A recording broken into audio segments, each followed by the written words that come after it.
Hi, how's it going? This is Resident of Collinwood for YouTube, back to conclude the Dark Shadows Daybook. This is the conclusion of the Dark Shadows Daybook UnBound. So here we go. A Christmas Carol 2021 with the Dark Shadows Ensemble. There are times when an idea moves beyond the intention and becomes an unexpected wonder. Dark Shadows fans enjoyed just that in Richard Halpern and Enzel Farage's recent Zoom production of A Christmas Carol, which aired on December 19th. Not only did the producers bring us an adaptation of Orson Welles' radio play, but David Hennessy, give me a second, sorry, and Alexander Moltke Isels returned to join the ensemble. You probably know that. You probably also know that their return should have been the story, if it had been limited to that. It would have been a successful moment in history, but a failure as a drama. And there is not one unsuccessful second in this production. At its very marrow, this production of A Christmas Carol is the most artistically successful follow-up to Dark Shadows since the show went off the air. The budget was not vast, but that doesn't matter. Did it ever? Because fans of the show don't necessarily want more Dark Shadows from our Dark Shadows. Sorry. We want more of the ensemble. And we want to see them given the chance to show us and the world why we love them. This was that opportunity. The script is strong and economical distillation of the story, supporting the actors yet staying out of their way. I can't necessarily say that for other Dark Shadows productions. And while it's not a Dark Shadows production, it is resoundingly as wacky and functionatory as the project could have been. It manages above all else to be tasteful in its risk with everyone participating. It's improvised and compromised around the edges, and that lets us see what the actors bring to the execution via quirky and personal contributions. Contributions, sorry. From wonky top hats, cozy scarves, and appropriately fire engine red reading glasses to David Selby's stylish tuxedo, the visual world of this show intersects immediacy and literacy and, most prized of all, fun. I mean, there is an inherent ridiculousness to any production via Zoom. It's hard to bring James Tyrone to life if it looks like Peter Brady is about to appear in the square next door to announce that his voice has changed. But that kind of visual language is used with discretion and strategy by Ansel Farage. He trades out widescreen oomph for spectacle that works on a more resonant and emotional level that becomes clear when Mitch Ryan delivers the touching and spare epilogue. His adoring cast members look on with professional satisfaction and affectionate gratitude for the chance to hear him have the final word. And it's just as moving for us. Of course, the impossible luck of seeing this ensemble assembled is going to put any audience of fans in the right mood. Yes, that's especially true in a year where I believe we have lost more cast members than I'm comfortable counting. Everyone is both having fun and bringing their A game with about as much prep time as we are used to seeing them having on the original show. This was not an easy presentation to pull together with little notice, but its success is a minor miracle. It's what happens when determined professionals get to do what they do best. The result is a production that, although brief, connects us with the emotional realities of the actual text, serving up sobering truths about aging, regret, and envy with equal measures of believably earned hope. And there is a spirit de corps and an intense sense of teamwork, but at a certain point, someone has to be Scrooge and stand out even further. So, David Selby.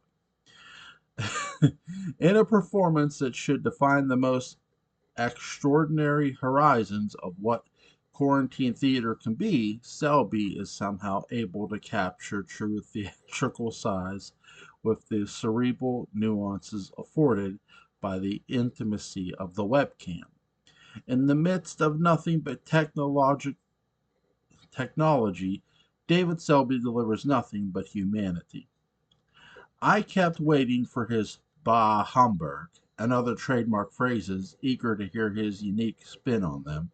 Well, there was no spin. I was seeing Ebenezer Scrooge making a point to other characters rather than a self conscious actor trying to top earlier Ebenezers.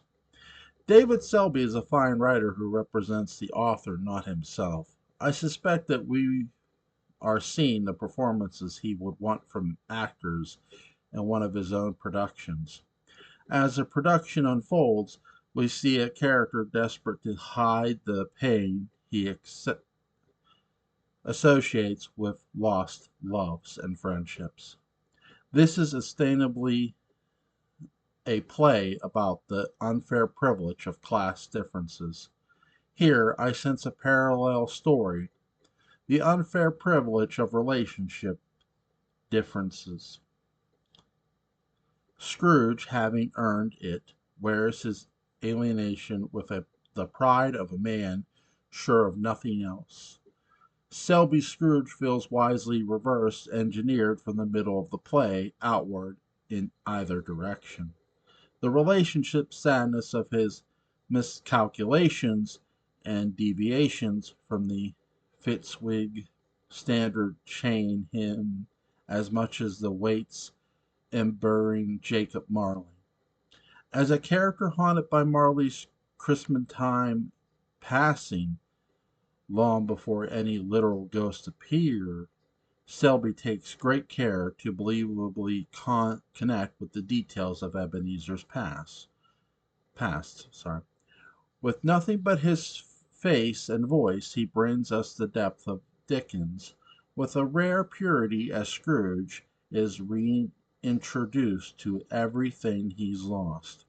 When Scrooge finally exults in perhaps the most heartfelt Merry Christmas I may have ever heard, I felt like I was seeing a man finally given permission to forgive himself. Scrooge connects with a world ever ready to offer second chances. And if anything makes this a Dark Shadows production, it's that. Again and again, that's the message of the show. And that's the message that we see here. Partly because of our connection with the work of these actors over decades. The show was emotionally exhausting, yet was never overwrought. Honestly, may not always be pretty, but if it is explored with range and sympathy, it is inevitably the most satisfying part of a ritual like this. Back to context. Rarely, if ever, does a franchise give its loyal audience a gift of this much heart and finesse. I don't know if we will see the ensemble assembled like this once more. I think everyone is aware of that danger. Like the story itself, this was an opportunity to express a simple truth. Moments to express respect, admiration, and love may never come again. Don't be stingy with them. James Storm is once again the reliable chameleon, embodying principled strength with compassionate eloquence. Jerry Lacey conjures up a Marley with precisely the grim relish to catalyze the journey. David Hennessy has lost none of his ability to nail every single line with abundant sincerity. Nancy Barrett completely erased any sadness I might have at her absence from the screen by reassuring me that her spark and wit are still screen ready for the producer smart enough to cast her. Marie Wallace brought her native warmth and sense of life with every bit of the immediacy we enjoyed in 1968 and 1969. Yes, the story is a bit of a boys' club nonetheless. Laura Parker elects to the nimble delicacy of the language with naturally cerebral verve. Catherine Lee Scott mixes a sense of ethical sincerity with the hint of a sardonic mischief. With hint of sardonic mischief. That is her laudable trademark.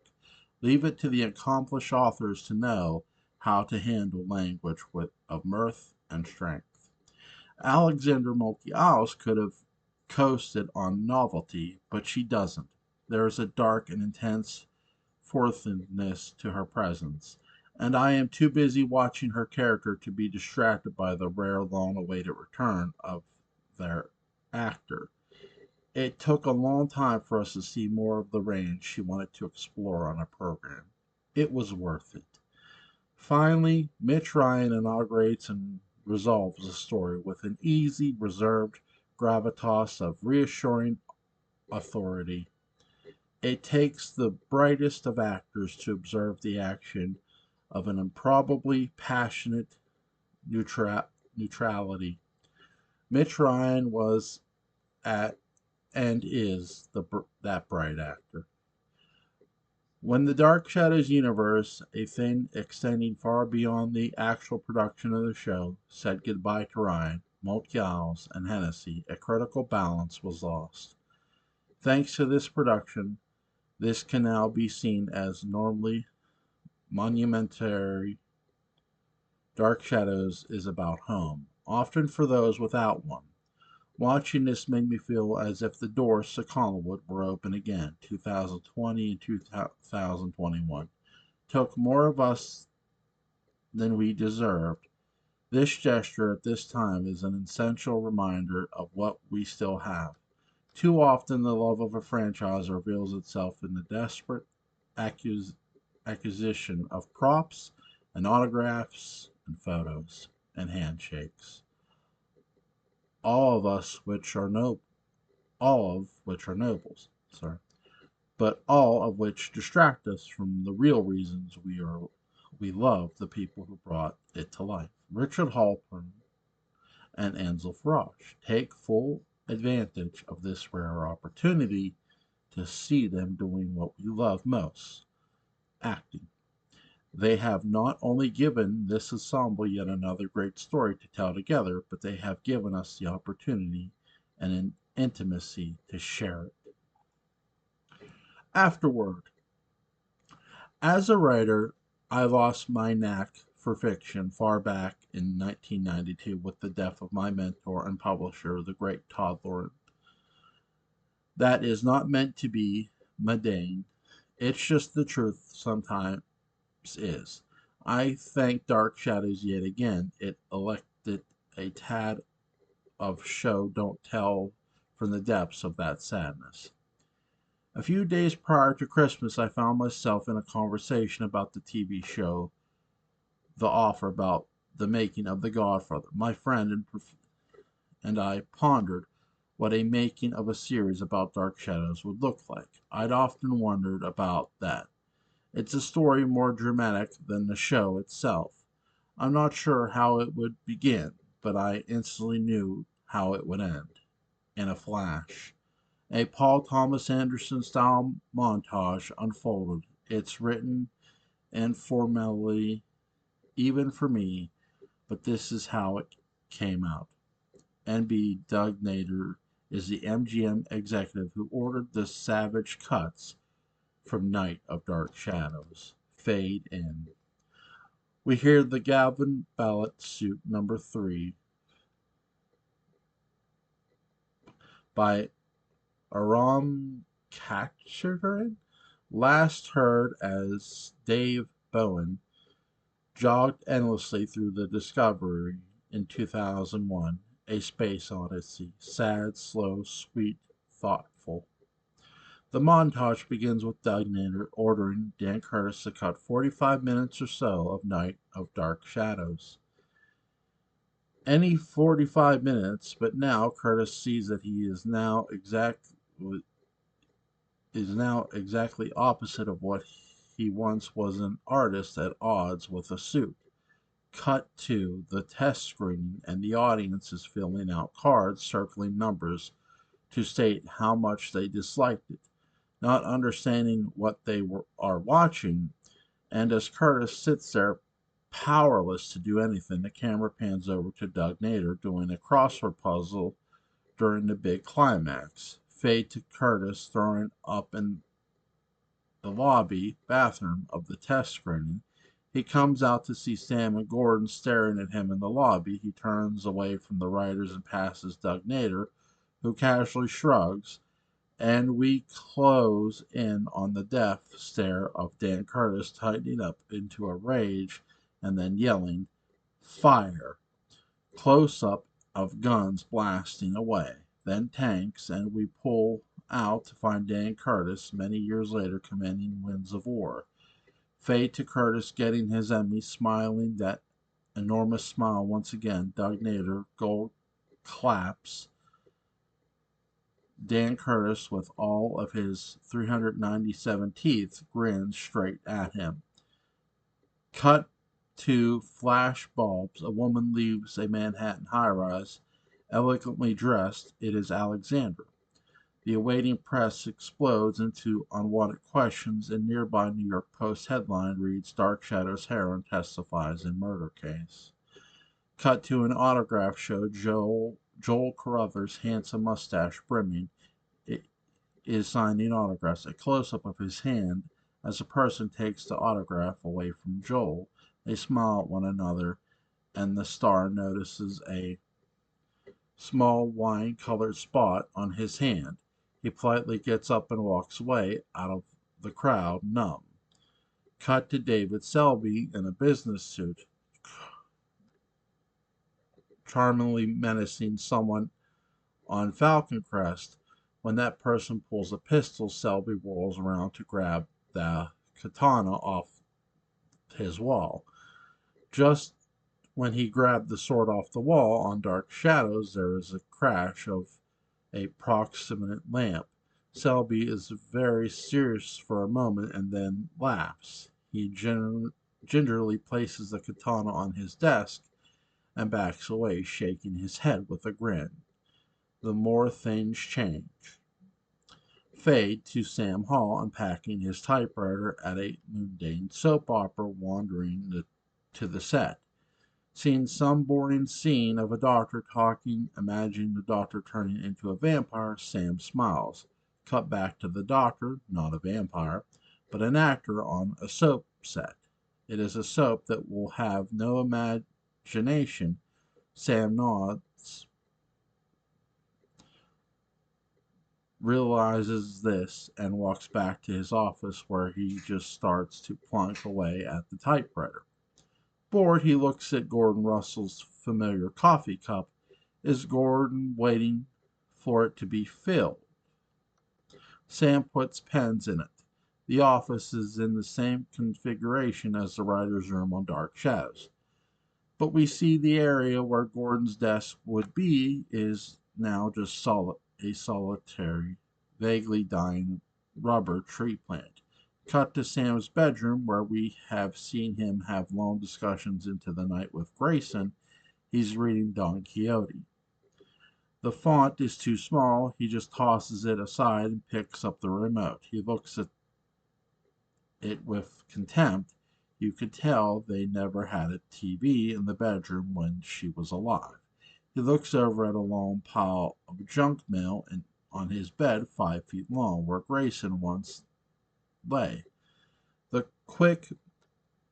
contempt softens. Quick montage of funerals in the rain, like in House of Dark Shadows. With each cut, the crowd gets smaller and smaller. And we commend Clarice Blackburn,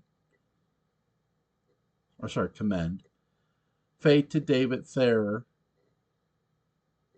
hearsay, fade to Joan Bennett, wild, fade to Lewis Sterling Edmonds,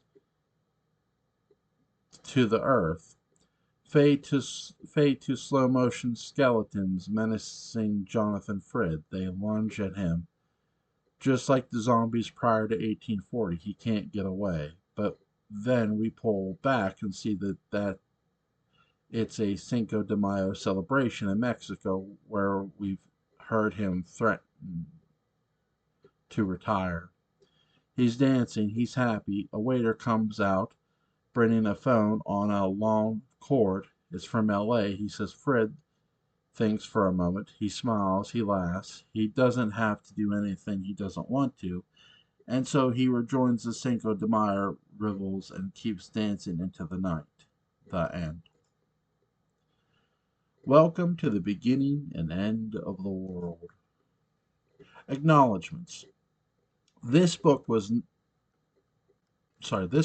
not have been possible without the notable contributions of Mr. Roger Davis, Laura Parker, James Storm, David Selby, Brother Butch Rosenbaum, Greg Mank, Peter H. Gilmore, David Rains, Jonathan Alex Stratus, April Kelly, Dave Morrill, Joel Sains, Daniel Gerter, Danny Garland, John Bernis, Gordon Domowski, Dean Robinson, David Conover, Christine Pierce, Nancy Kersey, Mark B. Perry, Kara Tillies, Mark Gilman, Rebecca Pave, Melissa Gallagher, Lee Surer, Riley Watkins, John Hedkins, Tiffany Talent, Mary D. Johnson, Phil Noble Jr., Colonel Tom Hotz, Patty Pope, David Hargis, and Ron McCrae, and of course, Terry Bowles. My tireless editor and conscience, I have to express special gratitude to the infinitely magical Callie Meester, who was critical to the selection of these pieces. There would be no Daybook in any sense without her. Special thanks to the elemental Catherine Lee Scott for everything, and of course the Orson Welles to my frozen piece. Wallace McBride, without whom none of this would have been possible. As it turns out, he runs Barter Town. I wouldn't have it any other way. About the author, Patrick McCrae. Patrick McCrae entered the Dark Shadows community in 2012 when he successfully screened all 1,225 episodes in only 45 days. He joined the Collinsport Historical Society staff the next year. A native of Louisville, Kentucky, he was raised mere blocks away from both the home of Roger Davis and the house where Mitchell Ryan grew up. Prior to earning his MFA in stage directing, Patrick helped launch Babylon 5 in the art department and was a comic book author for Revolutionary Comics.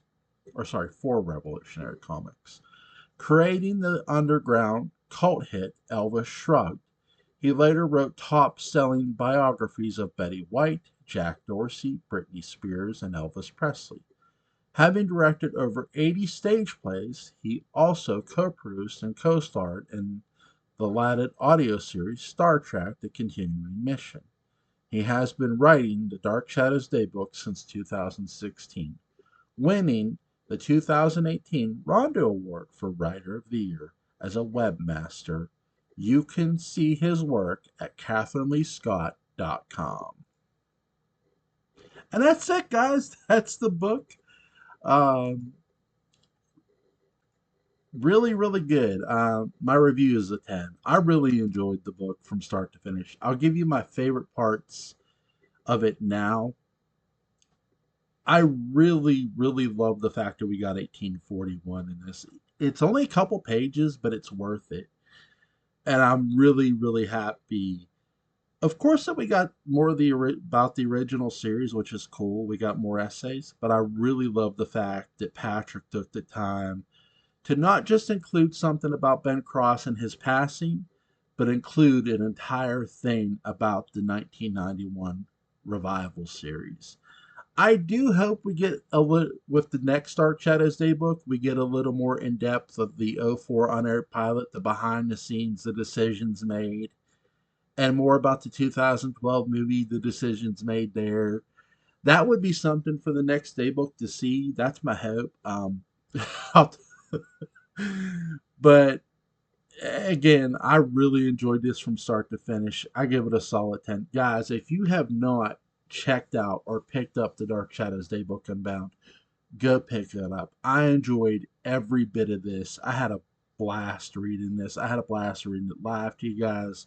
Thank you all so very much. Link will be in the description box where you can go get the Dark Shadows Daybook Unbound, the Kindle version. Yes, you can read this on your computer. That's what I read this on. You guys have a great night.